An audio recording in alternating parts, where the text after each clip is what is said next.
Bismillahirrahmanirrahim. Alhamdulillahirabbil alamin.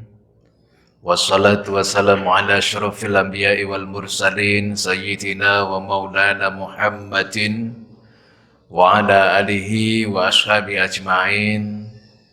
Subhanakallahumma rabbana la ilma lana illa ma 'allamtana innaka antal alimul hakim. وتب علينا إنك أنت التواب الرحيم وتقبل منا إنك أنت السميع العليم وعلمنا من لدنك علما نافعا يا ذا الجلال والإكرام اللهم افتح لنا حكمتك وانصر علينا رحمتك يا ذا الجلال والإكرام أما بعد. Yang saya muliakan, yang saya hormati, bapak-bapak, ibu-ibu, jamaah sholat subuh Masjid Rajinire yang dirahmati dan dimuliakan oleh Allah Subhanahu wa Ta'ala. Puji syukur kita panjatkan kehadirat Allah Subhanahu wa Ta'ala atas segala limpahan rahmat, nikmat, hidayah beserta inayahnya untuk kita semuanya. Sholawat salam kita haturkan, kita sampaikan kepada Nabi kita Muhammad Sallallahu Alaihi Wasallam, kepada keluarganya, sahabatnya, juga para pengikutnya sampai akhir zaman nanti, termasuk kita semuanya. Bapak Ibu yang dirahmati Allah, sebelumnya mohon maaf yang sebesar-besarnya karena guru kita Bapak Kiai Haji Dr. Husnul Hakim, beliau nggak taunya di luar kota.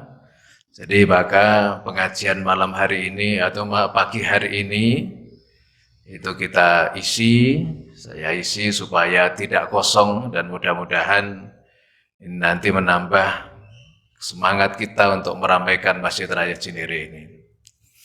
Bapak Ibu yang dirahmati oleh Allah, saat ini kita sudah berada di bulan Sya'ban, tepatnya tanggal 12 Sya'ban.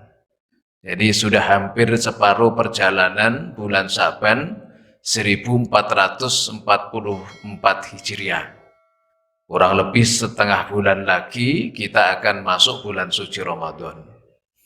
Namun karena kesemangatan kita di dalam menyiapkan bulan Ramadan dan terutama kita dari bulan Rajab sudah diajarkan untuk membaca doa Allahumma barik lana fi Rajaba wa Sya'bana wa ballighna Ramadan. Ini menjadikan salah satu kesemangatan kita. Semoga usia kita nanti sampai di bulan Ramadan kita dalam keadaan sehat walafiat dan mudah-mudahan kita akan bertemu Ramadan yang lebih banyak lagi.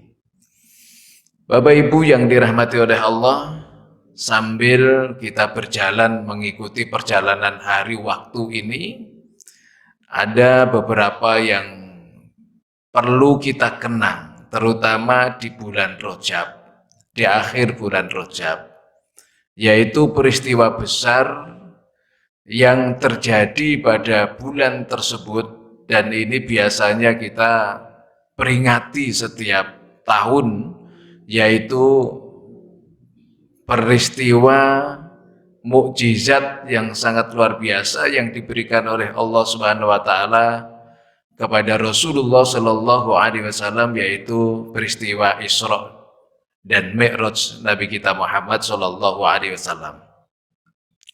Namun pada kesempatan kali ini saya tidak membahas tentang perjalanan Isra Mi'raj, tetapi yang ingin saya sampaikan yaitu tentang mukjizat berupa karunia, hadiah besar bagi umat Nabi Muhammad Shallallahu Alaihi Wasallam, dan ini nanti juga menjadi salah satu ikonnya untuk meramaikan di bulan suci Ramadan, yaitu berupa wahyu bernama sholat. Bapak Ibu sekalian, jadi Rasulullah Shallallahu Alaihi Wasallam menerima wahyu sholat. Dan itu merupakan karunia. Jadi berkali-kali saya sampaikan, ini adalah karunia. Sholat ini bagi umat Nabi Muhammad bukan hanya sekedar kewajiban. Kadang-kadang kita ini, sholat kita masih terasa berat karena masih menganggap, wah ini wajib, kalau nggak dikerjakan kita dosa. Tapi sebenarnya fardunya solat, wajibnya solat yang oleh Allah ditentukan bagi umat Nabi Muhammad SAW itu merupakan bentuk kasih sayang Allah Subhanahu wa taala kepada umat Nabi Muhammad, supaya hamba yang bernama manusia yang hidup di masa umat Nabi Muhammad itu mendapatkan atau mempunyai kemuliaan-kemuliaan yang kemuliaan nanti akan memuliakan dirinya mulai dari dunia ini sampai akhirat. Berarti apa? Berarti solat itu adalah karunia bagi kita semuanya. Solat ini merupakan hadiah besar bagi umat Nabi Muhammad Sallallahu Alaihi Wasallam. Nah, selain daripada solat ini merupakan dialognya Allah dengan Rasulullah Sallallahu Alaihi Wasallam ketika Isra Mi'raj, ternyata Rasulullah Sallallahu Alaihi Wasallam dia juga menyampaikan dalam satu hadisnya, as-sholatu mi'rajul mu'minin. Jadi solat itu merupakan mi'rajnya, naiknya ataupun nanti dialognya orang-orang mukmin termasuk kita semuanya sampai kapanpun, sampai hari kiamat nanti. Bapak Ibu yang dirahmati oleh Allah Subhanahu wa taala, ada satu hadis yang sangat luar biasa. Rasulullah sampaikan, hadis ini diriwayatkan oleh Imam Tirmidzi, disampaikan awalu ma yuhasabu bil abdu yaumal qiyamah as-shalah. Besok pertama kali yang akan menjadi hisab, yang akan dihitung, yang akan menjadi jaminan dari setiap umat Nabi Muhammad, hamba Allah, itu adalah solat. Fa in solahat faqad anja wa aflaha.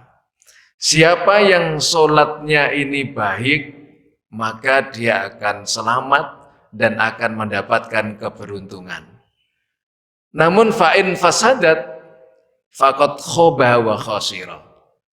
Apabila solatnya rusak, solatnya tidak benar, maka orang tadi akan menjadi orang yang rugi dan menyesal.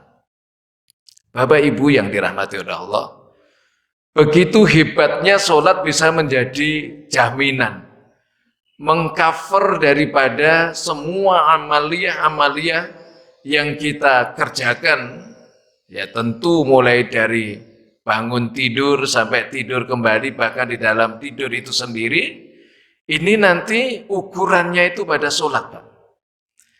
Kok bisa seperti itu? Ternyata setelah kita renungkan, solat itu filosofinya sangat-sangat luar biasa. Ini merupakan wahyu yang oleh Allah diberikan kepada Nabi Muhammad yang langsung, tidak melalui malaikat Jibril. Kalau wahyu-wahyu yang lain dari Allah, malaikat Jibril kepada Rasulullah Sallallahu Alaihi Wasallam. Tapi kalau solat ini justru Allah memanggil langsung kepada Nabi kita Muhammad Sallallahu Alaihi Wasallam. Jadi Jibril tugasnya hanya mengantar saja. Termasuk nanti dialog dari 50 waktu diperintahkan oleh Allah, terus kemudian usulan dari Nabi Musa alaihissalam supaya minta dikurangin. Sebenarnya dalam satu riwayat, setelah 5 itu pun Nabi Musa sudah suruh usul lagi, kurangin lagi, jangan 5, nanti umatmu itu orangnya lemah-lemah, tidak seperti umat saya. Tetapi Rasulullah sudah merasa bahwa 5 ini adalah satu hal yang sangat cukup untuk dilakukan atau dikerjakan oleh umat Nabi Muhammad SAW. Dan kenyataannya sangat luar biasa. Sayyid Ali Zainal Abidin itu dalam satu hari itu melaksanakan sholat itu bisa 1000 rakaat. Jadi karena memang sholat itu sudah menjadi satu kenikmatan tersendiri. Setelah salam, wah kurang lagi. Salam, ada dzauq, ada isek yang sudah dirasakan di dalam pelaksanaan ibadah kita. Jadi seperti kalau kita ini sudah menikmati sholat, menikmati zikir, zikir itu akan lama, itu akan semakin lebih nikmat. Makanya kadang-kadang kita ini mesti harus harus evaluasi ketika nonton bola 1,5 jam itu terasa kurang waktunya, tetapi ketika kita sedang zikir atau baca Quran 1 jam saja rasanya udah agak gelisah. Nah, berarti perasaan untuk menikmati itu mesti harus kita tata kembali, bahwa bagaimana rohani kita bisa menikmati wilayah-wilayah zikir, wilayah-wilayah ibadah seperti itu. Saya kembali kepada masalah sholat. Bapak Ibu yang dirahmati oleh Allah, selain daripada filosofi pelaksanaan atau rukun-rukun sholat, saya ingin menyampaikan, merenungkan dari apa saja yang kita siapkan sebelum kita melaksanakan sholat. Di dalam hukum fikih, kita ini bisa mendiagnosis, bisa menentukan bahwa sholat kita itu sah atau tidak. Jadi, sholat saya ini sekarang ini sah ini. Karena secara ilmu, secara fikih, ya sesuai dengan aturan syariah. Berarti sholat kita sah. Tapi nanti kalau sudah bicara, sholat kita ini diterima atau tidak, itu bukan wilayah kita. Yang tahu hanya Allah Subhanahu wa Ta'ala. Tapi Bapak Ibu sekalian, terlepas kita sholatnya diterima atau tidak, dan itu memang bukan wilayah kita, Bapak Ibu sekalian, kita diberikan kesempatan, diberikan waktu, ditakdir oleh Allah untuk bisa melaksanakan sholat ini, sudah merupakan karunia yang sangat luar biasa. Apalagi sampai datang ke masjid, sampai sholat berjamaah, kita tinggalkan kenikmatan dunia yang jam segini ini, kita nikmatnya itu mestinya ya tidur atau santai di rumah, kita pergi ke masjid melaksanakan sholat berjamaah, ini merupakan salah satu karunia yang sangat luar biasa. Nah, karena memang di dalam hukum fikih kita itu bisa mendiagnosis atau bisa menentukan bahwa sholat kita itu sah atau tidak, maka kita perhatikan kalau kita bicara tentang wajibnya sholat. Wajibnya sholat itu di dalam fikih ada 3, Pak. Jadi syarat wajib sholat, 1 Islam. Jadi kalau bukan orang Islam, dia nggak wajib sholat. Yang kedua, baligh itu usianya sudah dewasa. Terus yang ketiga yaitu akil. Akil itu orang yang punya akal yang sehat. Jadi 3-3-nya ini harus kumpul jadi satu, itu menjadi orang mempunyai syarat wajib sholat. Jadi kalau ada orang, mohon maaf, non-muslim, terus mengatakan saya mau sholat, itu dia nggak wajib sholat, nggak ada perintah, nggak ada hukum, bahkan sholat itu adalah aturan atau karunia yang diberikan oleh Allah kepada umat Islam. Yang kedua yaitu syarat sah sholat. Syarat sah sholat itu ada 5. Mungkin ini sudah dibahas oleh Kiai Toha mungkin, tapi ini saya ulang. Tapi yang ingin saya sampaikan bukan masalah hukum fikihnya, kita merenung betapa sholat itu bisa menjadi jaminan itu tadi. Yang pertama, sholat kita itu baru sah. Kalau tadi syarat wajib ada 3, yang sekarang syarat sah ada 5. Sholat kita ini sebelum sholat kita harus suci dari hadas besar dan kecil. Yang kedua, sebelum sholat kita harus suci najis, suci dari najis. Apa itu? Pakaiannya, badannya, tempatnya. Dari 3 unsur, badan kita secara dhuhiriyah, pakaian kita, tempat kita untuk buat sholat, itu harus suci dari najis, apakah itu mughalladhah, mukhafafah ataupun mutawassithah. Terus kemudian yang ketiga yaitu satrul aurah, menutup aurat kita. Sebenarnya kalau batasan minimal aurat laki-laki itu baina surati warukbah, antara pusar dan lutut. Jadi kalau bapak-bapak kita bisa menutupi dari anggota badan tersebut sudah sah. Tetapi kita ini harus berbuat adil. Mau ketemu Pak RT, mau ketemu Pak Lurah aja berpakaian rapi, bagaimana mau ketemu Allah, kita hanya pakaiannya asal-asalan. Tentu kita pasti akan sesuaikan. Yang ketiga, yang keempat, mohon maaf. Yang keempat yaitu menghadap kiblat, istiqbalul kiblah. Jadi apa itu kita sholat itu sebelum sholat harus tahu dulu arah kiblatnya kemana. Kecuali kita memang berada satu tempat yang kita tidak ada tempat untuk bertanya, mau tanya kepada siapapun tidak ada, terus kemudian nggak terlihat ini matahari di mana, barat timurnya di mana, terus kemudian kita berada satu tempat itu, ya sudah kita putuskan, kita istihad, sholat saya madhab kemana itu sudah menjadi salah satu syarat sah daripada sholat. Terus yang kelima, yang terakhir yaitu ma'rifatu dukhulil waktu, mengetahui masuk-masuknya waktu, jadi sholat tepat pada waktunya. Bapak Ibu yang dirahmati oleh Allah, mari kita renungkan, ini belum nanti masalah rukun, Pak. Masalah rukun. Pertama yang harus kita siapkan, yang harus sudah selesai sebelum kita sholat, yaitu suci daripada hadas besar dan kecil. Suci dari hadas kecil aja dulu, itu adalah sesuatu yang mewajibkan kita wudhu. Nah, Bapak sekalian, ada satu hadis Rasulullah ungkapkan, kullu umati ya'tuna yaumal qiyamah ghurrun muhajarin bi asaril wudhu.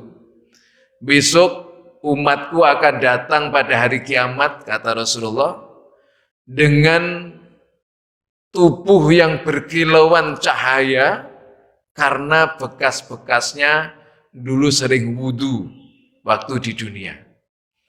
Belum lagi ada satu riwayat yang sangat luar biasa, ketika Rasulullah Isra Mi'raj diperdengarkan Rasulullah dengan suara sandal, suara terumpahnya yang sudah bersuara di surga. Ditanya kepada oleh Rasulullah kepada Jibril, ya Jibril, ini suara sandal siapa? Kata Jibril, tanya, itu suara sandalnya sahabatmu yang bernama Bilal bin Rabah, ya Rasulullah. Rasulullah agak kagum, tidak melanjutkan pertanyaan kepada Jibril, karena beliau yakin nanti setelah selesai Mi'raj pasti akan ketemu Bilal. Akhirnya ketika ketemu Bilal bertanya, ya Bilal, amalan apa yang selama ini kamu kerjakan dengan istimewa? Kata Bilal, tidak ada ya Rasulullah. Saya hanya melakukan sebagaimana yang Rasulullah contohkan. Tapi mohon maaf wahai Rasul. Jadi Bilal ini mau matur, mau bilang sama Rasulullah juga agak sedikit takut. Saya ini saking menikmatinya, selalu jaga wudhu ya Rasulullah. Jadi kalau saya batal wudhu saya wudhu. Batal wudhu saya wudhu. Jadi setiap Bilal bin Rabah ini, Bapak sekalian, ketika wudhunya batal, wudhu lagi. Dan setelah selesai wudhu, setiap selesai wudhu, beliau melaksanakan sholat 2 rakaat. Kenapa kok Bilal itu merasa takut-takut bilang kepada Rasulullah? Karena ini belum pernah dicontohkan oleh Nabi. Belum pernah diperintah oleh Nabi. Bilal punya inisiatif sendiri karena saking senangnya itu tadi. Saking senangnya bahwa batal wudhu, dan saking bahagianya, maka kebahagiaan itu diekspresikan dengan sholat 2 rakaat. Kalau yang kita sekarang, kita kenal di dalam hukum fikih namanya sholat ba'dal wudhu.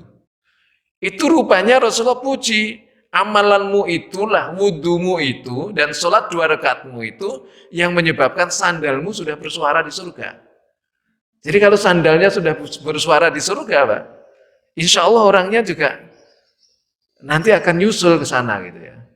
Mudah-mudahan kita surga itu sandal kita bisa sudah bersuara di sana atau peci kita lah. Apa saja mungkin yang bisa bersuara di sana. Saya kembali. Hadas ini salah satu saja yang bisa membatalkan hadas kecil itu khuruju syai'in minas sabila ini. Keluarnya sesuatu dari dua jalur, kubul dubur, jalur depan atau belakang. Contoh kecil saja mau saya sebutkan yaitu buang angin. Itu membatalkan wudhu. Tapi ini secara dohiriyah, secara syariah memang diajarkan. Bapak Ibu, yang terjadi buang angin itu di belakang kita. Tetapi kalau kita praktekkan, kita perhatikan wudhu kita, coba kita lihat. Wudhu kita itu yang wajib saja saya sebutkan fardunya.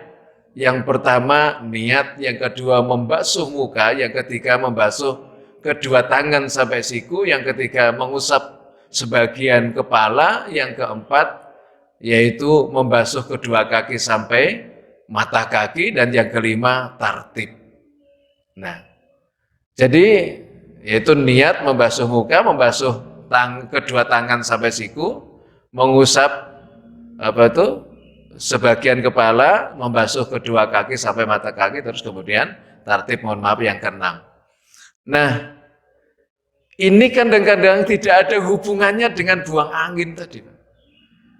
Tetapi wudhu yang sesederhana itu tadi, nanti belum kita bicara tentang sunah-sunahnya 3 kali berkumur, membaca basmalah dan lain sebagainya, itu sunah.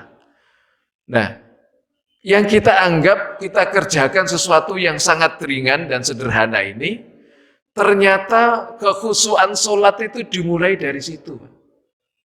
Maka tidak heran ketika banyak ulama menyampaikan bahwa wudhu kita itu bisa merontokkan dosa-dosa kecil kita. Kita sebelum sholat diperintahkan untuk wudhu. Ini secara dohiriyah, tadi saya sampaikan bahwa sekalian, nggak ada hubungannya. Yang buang angin, mohon maaf, belakang kita, tapi yang kita basuh muka kita, yang kita usap kepala kita, yang kita cuci tangan kita. Ternyata ada sesuatu yang jauh lebih penting, Pak, dari nilai-nilai membersihkan atau mensucikan hadas kecil ini. Jadi kalau kita wudhunya benar, syarat rukun fardunya wudhunya kita kerjakan dengan benar, wudhu kita sah. Tapi ternyata ada yang juga lebih penting lagi kita cuci, yaitu hadas yang ada di dalam hati kita. Apakah itu hasad, apakah itu bakhil, apakah itu sombong, takabur, apakah itu riya, pamer dan lain sebagainya. Itu adalah penyakit-penyakit hati yang sebelum sholat sebaiknya kita wudhuin dulu. Karena ketika kita sudah Allahu Akbar, takbiratul ihram, yang merupakan rukun qauli daripada pelaksanaan sholat kita, terus kemudian naudzubillah di dalam hati kita masih ada rasa sombong, bahwa ibadah kita ini yang terbaik daripada yang lain, bahwa saya ini orang yang terhebat, orang yang paling berilmu daripada yang lain. Apapun yang kita sombongkan di dunia ini akan berpengaruh. Sholatnya sah, Pak. Kalau wudhunya benar, sholatnya sah. Akan berpengaruh untuk menjadi sholat apakah benar-benar bisa menjadikan jaminan pada hari kiamat nanti. Bagaimana sholat kita ini belum mampu membersihkan hati kita dari penyakit-penyakit yang sebenarnya sangat merusak dan membelenggu di dalam kehidupan itu tadi. Dari itu Bapak Ibu sekalian, jadi mensucikan hadas kecil secara syariah, secara dhuhriyah sebagai syarat sah sholat kita, tapi tidak kalah pentingnya kita juga mensucikan bersama wudhu kita rontokkan penyakit-penyakit yang ada di dalam hati ini. Supaya apa? Supaya kita bisa berdialog dengan Allah. Kenapa? kalau hati kita ini masih kotor, masih banyak najisnya, ya najisnya itu takabur, riya, sombong, hasad dan lain sebagainya, dendam. Kalau masa itu, bagaimana kita bisa langsung bisa tembus kepada Allah? Jangan sampai ada hijab, ada penghalang gara-gara itu. Padahal Rasul sampaikan kullu ummati yatuna yaumal qiyamah ghairul mukhajjalin ba'tsaril wudu, bekasnya wudu tadi harus membuat sinar, menjadikan sinar kita besok pada hari kiamat. Ini menjadi satu pelajaran penting. Allah itu suci, Allah itu tahir. Jadi layak balul ilat tahir. Allah tidak menerima kecuali yang suci-suci. Hati kita berusaha untuk kita bersihkan, kita sucikan. Nah ini yang nanti kita akan masuk kepada maqamul ihsan, anta budallah ka'annaka tarah wa illam takun tarah fa'inahu yarok. Jadi kita bisa tembus, hati kita berdialog dengan Allah Subhanahu wa ta'ala. Maka dari itu nanti ketika sholat kita sudah tidak terganggu dengan situasi dan kondisi yang di sekitar kita. Kita mohon maaf, syariah kan sudah selesai. Kalau syariahnya sudah selesai tadi, sudah selesai, Pak. Kita enggak ribut aja musuh syariah, oh yang ini modelnya begini, kira-kira salah, enggak begitu. Jadi yang fokus kita, apa namanya itu, khusyuk khudu kita itu bagaimana kita bercengkerama, berdialog dengan Allah Subhanahu wa ta'ala. Maka inilah yang menyebabkan kenapa Sayyid Zainal Abidin, Sayyid Ali Zainal Abidin, sebenarnya itu cicitnya Rasulullah ini, Sayyid Ali ini namanya Sayyid Ali saja. Tapi karena nilai ibadahnya yang sangat luar biasa, akhirnya punya gelar Zainal Abidin, menjadi nama Sayyid Ali Zainal Abidin. Itu cicitnya Rasulullah Shallallahu Alaihi Wasallam. Itu kalau sholat ya seperti itu. Jadi mau selesai itu sayang, mau selesai sayang. Jadi aduh setelah selesai pengen mulai lagi. Syukur-syukur Masjid Rajinir ini tarawehnya nanti 36 rakaat itu. Kira-kira siapa enggak Pak ya? Ya? Aduh 8 aja kadang-kadang banyak yang bolos ini.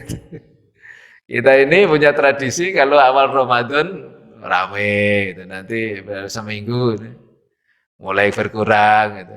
Tapi yes, alhamdulillah lah ini menjadikan salah satu sudah tradisi ya mungkin. Ini keputusan Pak Ketua Umum Habib Fauzi ya mau 20 apa 36 monggo. Imam Malik itu 36 Pak tarawehnya gitu. Baik. Bapak-bapak Ibu sekalian yang dirahmati oleh Allah Subhanahu wa taala. Terus yang kedua, suci dari najis. Badannya, pakaiannya, tempatnya. Kita tahu najis itu ada yang berat namanya mughaladzah. Ya, mughaladzah. Ada yang ringan namanya mukhafafah. Ada yang sedang namanya mutawasitoh. Mutawasitoh ini terbagi menjadi dua, ada ainiyah, ada hukmiyah. Nah ini hati-hati Pak, yang berkaitan dengan hukmiyah. Hukmiyah itu apa?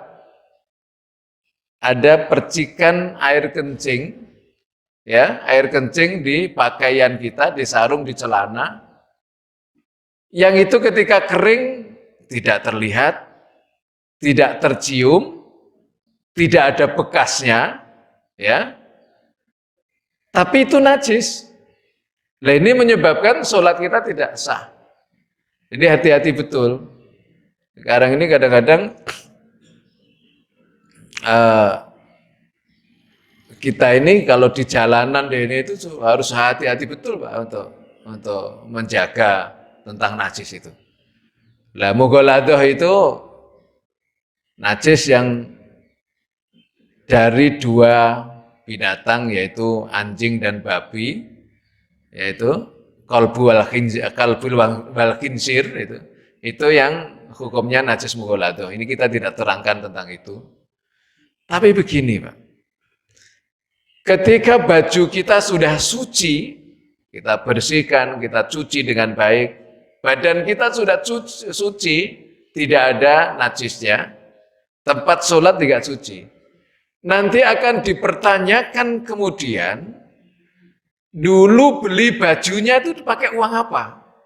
Nah, makanya secara batiniah, secara maknawi, itu harus benar-benar terjaga betul. Bukan hanya sekedar mughaladhah, mutawasito sama mukhafafahnya yang ada di dalam pakaian kita atau badan kita. Tetapi dulu kita beli pakaian yang kita gunakan untuk sholat ini dari sumber yang halal apa tidak. Ini nanti akan mempengaruhi.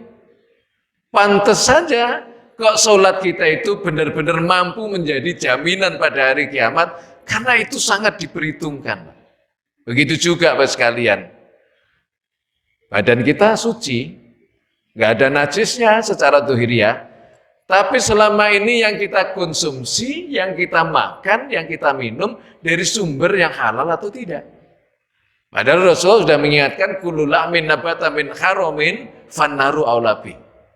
Jadi setiap perkara yang tumbuh, daging yang tumbuh di dalam tubuh kita ini yang bersumber dari perkara yang haram, maka fannaru aulabi. Haknya masuk ke dalam neraka. Nah, ini yang harus kita perhatikan. Jadi ketika kita membersihkan pakaian kita, mensucikan pakaian kita, mensucikan badan kita mensucikan tempat kita harus perhatikan betul bahwa sarana yang kita gunakan untuk sholat itu zohiron wa batinan, labdun wa maknan, harus benar-benar suci. Ini penting. Jangan sampai kita mengambil hak orang, terus nanti kalau sholat kita membersihkan, nggak bisa. Jadi urusan, mohon maaf, bukan kita merendahkan dosa kepada Allah. Dosa kepada Allah juga berat. Tapi kalau kita urusannya, dolimnya itu sama Allah, itu taubatnya lebih mudah. Kenapa? Karena minta ampunnya langsung kepada Allah. Tapi kalau sudah menyangkut hak adami, sesama manusia, itu oleh Allah diperintahkan selesaikan dulu sesama manusia, terus nanti Allah baru mengampuni. Jadi Allah tidak terus kemudian langsung mengampuni, jadi habis zalim sama orang tua sampai mertua terus istighfar di masjid, nggak selesai. Jadi mestinya harus selesai dulu dengan sesama manusia, termasuk hak adami. Terus yang ketiga, yaitu satrul aurah, menutup aurat. Insya Allah kita sudah tidak ada kendala menutup aurat. Kita sudah tahu baina surah warubah itu lebih dari itu, bapak-bapak sekalian, ibu-ibu, jami'u badaniha ilal kafaiha wal ilal wajah wal kafaiha. Insya Allah sudah beres semua. Tetapi yang jauh lebih penting, terutama di era media sosial ini, menutup aurat itu secara filosofi adalah menutup kekurangan-kekurangan kita. Aurat itu apa sih Pak? Aurat itu adalah sesuatu yang ketika dilihat oleh orang lain itu kita tidak suka. Ketika dilihat oleh orang lain itu adalah kita malu. Itu kalau secara hakikat disebut namanya aib, kekurangan. Nah, kita tutupi, jadi sholat kita itu mampu menutup aib-aib kita. Lah, kalau aib kita juga pengen ditutup, kita tidak mau aib kita ini diangkat, naudzubillah, dibuka di depan umum oleh Allah, maka dari itu tugas kita adalah juga menutup aib saudara kita. Jangan sampai sesama umat Islam, sesama orang Islam, sesama muslim, sesama orang beriman saling buka-buka aib. Apalagi sekarang menjelang Ramadan. Salah satu yang membatalkan pahalanya sholat, atau pahalanya Ramadan, mohon maaf, salah satu yang membatalkan pahalanya Ramadan, yaitu ghibah, namimah. Ghibah itu apa? Gunjing. Gunjing itu apa? Ngerasani, namanya banyak ya. Itu. Jadi gini Pak, aku itu ngomong apa adanya kok. Kadang-kadang suka begitu tuh. Yang saya omongin kenapa adanya? Karena kita ngomongin apa adanya, itu namanya gunjing. Kalau dia nggak seperti itu, kita omongin seperti itu namanya fitnah. Jadi gunjing itu adalah ghibah itu Orang membicarakan kekurangan orang lain, ketika yang kita bicarakan mendengar, dia nggak suka, Pak. Dia nggak suka. Maka Rasulullah sampaikan, man arada ayakuna saliman falyadhkur akhahu ila bi khair. Siapa yang pengen hidupnya ini selamat dunia dan akhirat, jangan suka bicara saudaranya kecuali bicara yang baik-baik. Maka dari itu nanti selama Ramadan ini saya sampaikan, ini masalahnya orang gunjing itu yang dengar sama yang ngomong itu dosanya sama, Pak.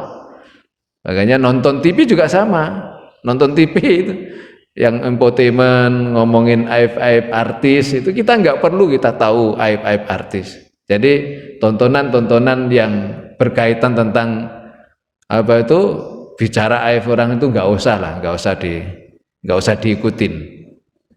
Terus kemudian aib kita banyak, kita pengen ditutup oleh Allah Subhanahu Wa Taala. Syaratnya apa? Caranya Rasulullah sampaikan, man satara musliman satarallahu fid dunya wal akhirah. Siapa yang menutup aibnya sesama muslim, maka Allah akan tutup aibnya di dunia dan di akhirat. Bapak Ibu sekalian, kita ini kelihatan terhormat di hadapan keluarga kita, di hadapan mungkin murid-murid kita, lingkungan kita, bukan karena kita bukan orang hebat, tapi kekurangan kita masih ditutup oleh Allah Subhanahu wa Ta'ala. Nauzubillah, Allah buka kekurangan kita. Walaupun dia pinter, walaupun dia kaya, walaupun dia pejabat tinggi, tapi ketika aibnya sudah dibuka oleh Allah, nauzubillah min dzalik, selesai semuanya, Pak. Makanya tugas kita bagaimana caranya kita menjaga aib kita jangan dibuka oleh Allah dengan cara menjaga kekurangan aib-aib orang lain, jangan sampai kita buka. Nah, ini adalah filosofi satrul aurah. Terus yang keempat yaitu istiqbalul kiblah. Nah, waktunya sudah hampir 1 jam ya. Terus yang kelima yaitu ma'rifatud dukhulil waktu. Ini sebenarnya saya singkat saja, bahwa sholat kita mengajarkan supaya hidup kita ini disiplin. Inna sholata kanat 'alal mu'minina kitaban mauquta, itu sebenarnya adalah pelajaran bagi orang Islam yang selama ini telah menjaga sholat. Kita sudah diatur menjaga sedemikian rupa, mulai dari subuh sampai isya itu dijaga betul waktunya. Itu artinya di dalam hal-hal yang lain kita diperintahkan untuk selalu disiplin. Jangan sampai kedisiplinan kita itu dikalahkan oleh orang lain. Baik, Bapak sekalian yang dirahmati oleh Allah Subhanahu wa Ta'ala, mudah-mudahan tentang sedikit uraian tentang filosofi sholat ini menjadi salah satu pijakan untuk kita semuanya, terutama di dalam menghadapi bulan suci Ramadan. Mudah-mudahan sholat kita selama ini bukan hanya selesai dengan urusan hukum syariah saja, tetapi secara hukum maknawi di dalam syariah itu sendiri itu benar-benar juga bisa selesai, filosofinya bisa selesai, maknanya, hakikatnya bisa selesai. Terus kemudian kita benar-benar bisa membanggakan sholat kita di hadapan Allah pada hari kiamat. Kita jadikan jaminan bahwa sholat kita itu sudah selesai atau bisa menyelesaikan dengan urusan-urusan yang lain. Mudah-mudahan ada manfaatnya, dan kurang lebihnya mohon maaf. Wallahu muwaffiq aqwamit thoriq. Dan marilah kita sama-sama tutup dengan bacaan hamdalah dan doa kafaratul majelis.